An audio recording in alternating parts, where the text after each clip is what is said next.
Hello everyone दिनैनि बे गोदान मोनसे भिडिअनि गेजेरजों नोंथांमोनखौ गासैखौबो बरायहरबाय। स' लोगोफोर नोंथांमोनाथ' भिडिअनि टाइटेल आरो थाम्बनेलफोरावथ' नायनानै एसेब्लाबो हमनो हाखादों जानांगौ दे लोगोफोर। स' दिनैनि भिडिअआ मानि सोमोन्दै जागोन। लोगोफोर नोंथांमोनाथ' भिडिअनि टाइटेल आरो थाम्बनेलफोरावथ' नायनानै एसेब्लाबो हमनो हाखादों जानांगौ दे लोगोफोर। स' दिनैनि भिडिअआ मानि सोमोन्दै जागोन।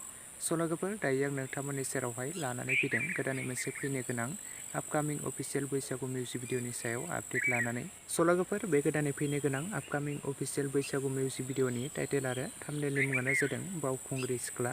स' ओमफ्राय लोगोफोर बे गोदानै फैनो गोनां बावखुंग्रि सिख्ला आपकामिं मोनसे मिउजिक भिडिअआवनो जों गाहायै फावखौ खालामनाय नुनो मोनगोन लिंसार बसुमतारी आरो फुजि बसुमतारी बिथांखौ। ओमफ्राय लोगोफोर बे गोदानै फैनो गोनां आपकामिं अफिसियेल बैसागु मिउजिक भिडिअनि मेथाइखौ रोजाबदों जेसि नार्जारी बिथांजों लोगोसे फुंबिलि बसुमतारी बिथां। लोगोफोर बे गोदानै फैनो गोनां आपकामिं अफिसियेल बैसागु मिउजिक भिडिअनि शुटआ दायो सोलिगासिनो दं लोगोफोर। ओमफ्राय लोगोफोर बे गोदानै फैनो गोनां बावखुंग्रि सिख्ला आपकामिं मोनसे मिउजिक भिडिअखौ जों अनसु प्रडाक्शन इउटुब चेनेलाव जों थाबैनो नुनो मोनगोन दे लोगोफोर बे गोदानै फैनो गोनां आपकामिं अफिसियेल बावखुंग्रि सिख्ला आपकामिं मोनसे बर' अफिसियेल मिउजिक भिडिअखौ जों अनसु प्रडाक्शन इउटुब चेनेलावनो जों थाबैनो बे साननैसोनि गेजेरावनो नुनो मोनसिगोन लोगोफोर। नोंथांमोना सोर सोर नायनो एक्साइटेड कमेन्ट सेक्सनाव लिरना फोरमायहरदो लोगोफोर।